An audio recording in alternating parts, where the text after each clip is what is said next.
Hi guys, I'm Gerber. I'm quite new to the BSN community and this is going to be my first video contribution. So first of all, thank you for watching this video.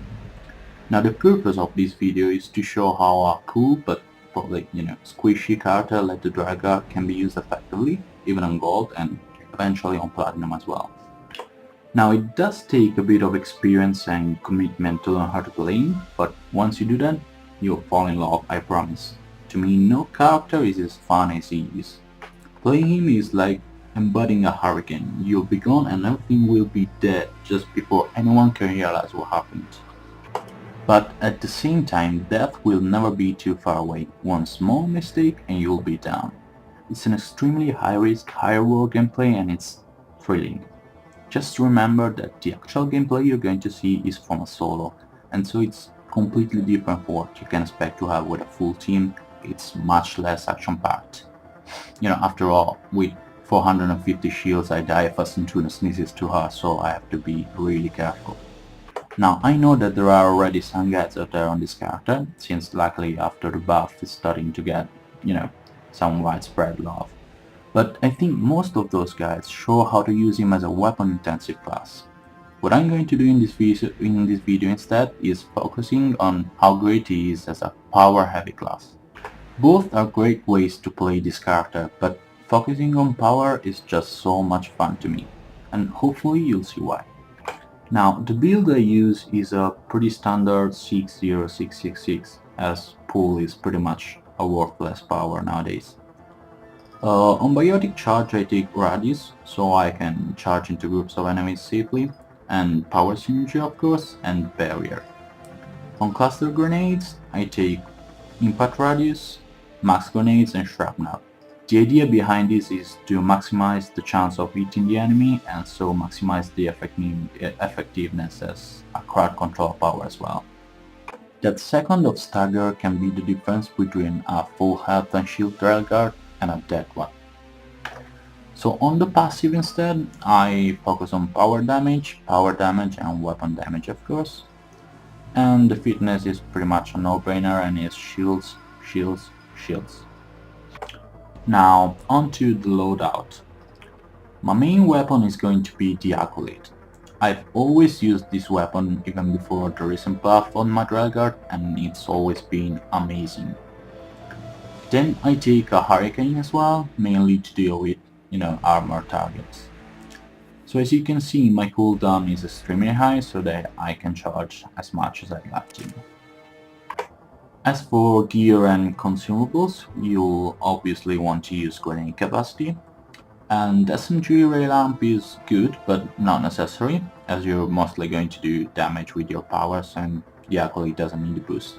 Then you definitely want to use incendiary ammo, as that will allow you to kill basically anything with one Acolyte shot and one charge, even platinum phantoms.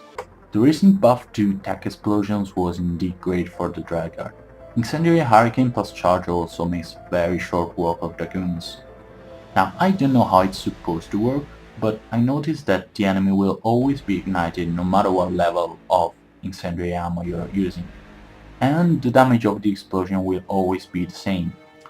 So since you're mostly using them to set up explosions, low level ammos can be very okay as well. Though you should note that it takes a little while for the enemy to be ignited, so shooting and then instantly charging will not result in an explosion. You have to wait just a fraction of a second for that. Then last but not least, the armor slot. Now I know most guys will say to use a cyclonic and that, is perfectly okay, but myself I like to use adrenaline modules. First because I find that playing by your strengths helps you survive a lot more than covering your weaknesses, and trust me, that 45% more movement speed is a lifesaver, much more than something 300-ish more shields. You'll see by yourself. And second, even more important, it's that it's much more fun to me. It increases my feeling of being, a wandering mayhem of destruction. So let's just get started, I'd say.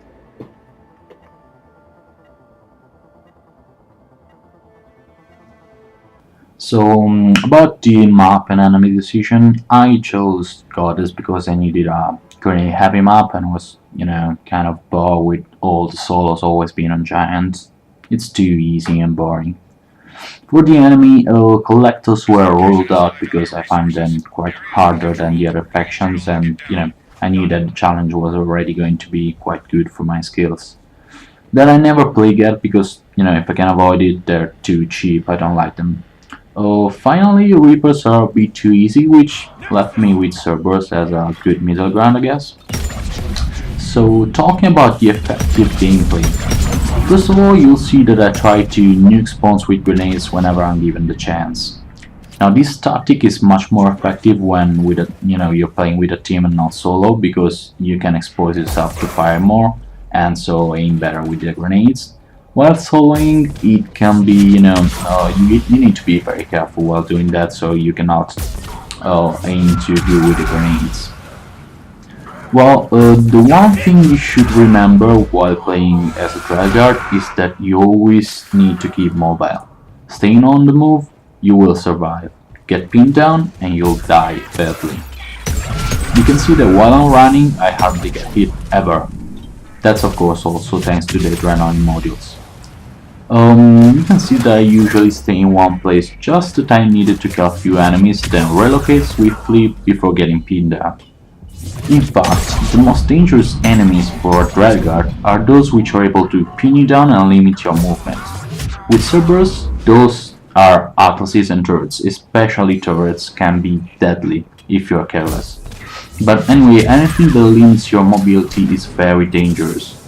You need to always be aware of which escape route is clear and never let all of them be enclosed. Charge, of course, can also be very helpful, if you need an escape route from a clash situation. The second thing you need to remember is that cartwheels are your friends. Apart from being awesome, these dodges give you 50% damage reduction. That means that while cartwheeling, you can take an Atlas missile to the face without cyclonics and your barriers will not break. They're that awesome. So if you're in doubt if you can survive until charges off cooldown, spam cartwheels. Another thing is, do not underestimate the usefulness of Drellguard's heavy melee. It's very quick and staggers every infantry enemy in the game. Now in close quarter, it can give you that, breathing room you need for charge to be off cooldown. You can even stun lock phantoms with it and send them flying if their barriers are down. Plus, it gives you 50% damage reduction. Use it a lot, it will help. Other than that, you should not be afraid of spamming grenades, even against a single target. If you need the stagger, the breathing room or whatever, spam them. Those thermal clips are there for a reason. Finally, you can see that I generally leave Atlases and Guardians for last. That is for two reasons. First, because it takes me a lot of time to kill them, and as I said before, staying in one place, shooting at one enemy for too long can be very bad for you. Second, there is a glitch, or maybe it has to do with lag or low FPS, whatever. Anyway, sometimes if you charge an enemy which does not stagger from the charge, you end up dead at the end of the charge. Or on health gate, which is pretty much the same thing. So as a rule of thumb, I advise to avoid charging such enemies if possible. If you really have to charge an Atlas, try to wait till it's firing its missile, because it will always stagger when charged during that animation. On a final note, I'll say that Drellguard really gives its best on host. Given its particular high risk, high reward gameplay, even the slightest lag can often be fatal. Not saying it's unplayable or false, just, if you really want to enjoy him, host. Okay, I think it should be all, so I'll just leave you to the gameplay and some music, and hope you have fun. Thanks for watching.